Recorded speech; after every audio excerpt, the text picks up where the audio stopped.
The Araya Patrol. The boys had been out from dawn to dark for the past 2 days, exploring the land around Wail's cabin. They left to escape the adults arguing over how to approach the wise woman's hold in the mountains. Bones was now convinced she was the source of the twins' wasting sickness. As evening set on the second day, they found the patrol they were all expecting. Or rather, when Rabbit found them, the stolen courser came trotting back through the mist with her ears pricked forward. That particular alertness that had come to mean that strangers were nearby. Ego felt something settle in his chest. Not fear, something quieter and more honest. "How many?" George whispered, signaling Cygnus to stay low. Damien was still working his way up the slope with Bud, managing his eagerness. The bitch ranged somewhere in the mist to their left, and Muley pressed close to Ewan's leg. "4," Ego said, counting the shapes moving through the white. "Arrayas, they've got dogs." "We should pull back," George said. "Get Damien, circle around. They're between us and the cabin." Ego was already moving, keeping to the high ground, and they're not expecting trouble. They are not expecting us. He was right about that. The Arrayas moved like conscripts, hesitant, bunched together, their dogs poorly trained and nervous. Most of them were probably farmers, pressed into service, given spears and told to patrol for rebels who might not even exist. The sergeant looked different. Older, harder, the kind of man who'd chosen this work. He walked at the rear, relaxed but watchful. "Ewan," George said quietly, "when it starts."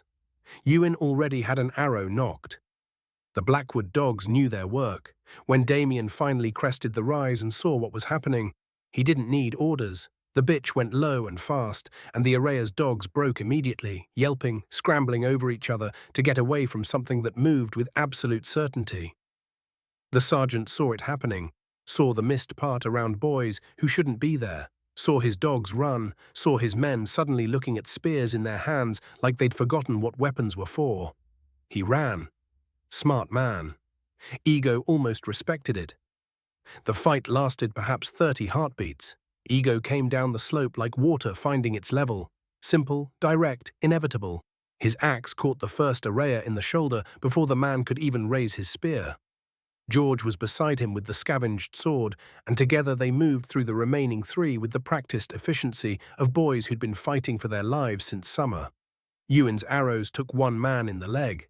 Not killing shots, but they didn't need to be. The mist and the high ground and the sudden violence did the rest. One of the Arayas broke and ran, limping badly, clutching his side. They heard him crashing through the undergrowth, his breathing ragged with pain and panic. Then it was over. 3 men dead or dying in the wet grass. 2 escaped into the mist, the sergeant who'd fled early, and the wounded Araya who might make it a mile before he bled out. Might. "Should we?" Ewan started. "Can't see 10 feet in this," George said. He was breathing hard, wiping his blade on a dead man's cloak. "Could be a dozen more out there." "Could be no one," Ego said. But he knew George was right. The mist that had hidden their approach now hid everything else. Damien arrived with Bud and stood looking at the bodies. The bitch circled back, tongue lolling, pleased with herself. Rabbit had disappeared again, ranging out like she'd done this before. "The one who ran was bleeding," Damien said. "But the sergeant saw enough," George said. "Saw us, saw the dogs, saw his men go down fast." They stood in the mist, listening. Nothing but their own breathing and the distant sound of the wounded Araya crashing through brush, getting farther away. "Do we tell Bones?" Ewan asked. "Tell Wail?" "We have to," George said. "They need to know Arayas are this close, need to know 2 got away." "Wail might throw us out," Damien said. "His family's at risk now." "His family's at risk either way," Ego said. "Those men didn't just appear, there'll be more."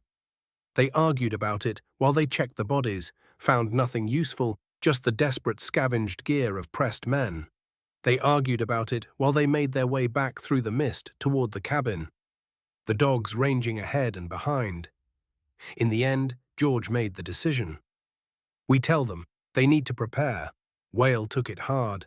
His face went pale when they described the patrol, paler still when they mentioned the sergeant who'd fled. "He saw you?" Wail asked. "Saw your faces?" "Through the mist," George said. Maybe not clear enough to matter." But they all knew it mattered. Bones listened with his arms crossed, his expression unreadable. When Wail started pacing, started talking about leaving, Bones let him work through it. "I should take my family," Wail said. "The hunting cabin, 2 days north. We'd be safe there. We should all go." "You're twins," Bones said quietly. Wail stopped pacing. "You asked me to help your children," Bones continued. "I said I would. That was our agreement. Passage south for my skills. But I can't help them if we're scattered across the wilderness, and I can't help them if you break your word now. We must stop dithering and take a straight path, the wise woman's. Negotiate, at least try." It wasn't cruel the way he said it, just practical, the same practicality that had gotten the boys out of AL's camp at first light and had found Captain Wail when they needed passage south. The same practical nature that helped him negotiate their price, find opportunities even in desperate situations. Wail looked at his wife, at the door where his twins were sleeping. "The hunting cabin," his wife said softly. "I'll take them today. You do what you promised." "I should be with you," Wail said. "You will be," she said, "soon as you deal with Wise Woman and take these boys south as you promised." They packed immediately. No waiting, no debate. Wail's wife moved with the efficiency of a woman who'd prepared for this moment, who'd maybe been preparing since her husband first agreed to take 4 fugitive boys on his boat. By midday, she was gone with the twins and Wail's 2 younger children, heading north with supplies for a month and instructions to stay hidden no matter what. Wail stood watching them disappear into the trees. Bones stood beside him, and for once the doctor wasn't drinking. "I'll keep my word," Wail said finally. "We will take the path straight over Flint Ridge. Just as you say, we will negotiate. It will work, it has to. It does, and I will keep my word. I will see you to Bannock. But if more arrayers come, if more come, we'll deal with it," Bones said, "same as we've been dealing with things since summer." They finished packing, locked up the house, nailing everything shut. As the day drifted into the afternoon, the boys followed Wail straight up, towards a jagged ridge of stone in the distance. As they walked, Ego could not help thinking that somewhere out there, a wounded arrayer was either bleeding out or making his way back to report. Somewhere out there, a sergeant was already talking, already describing what he'd seen.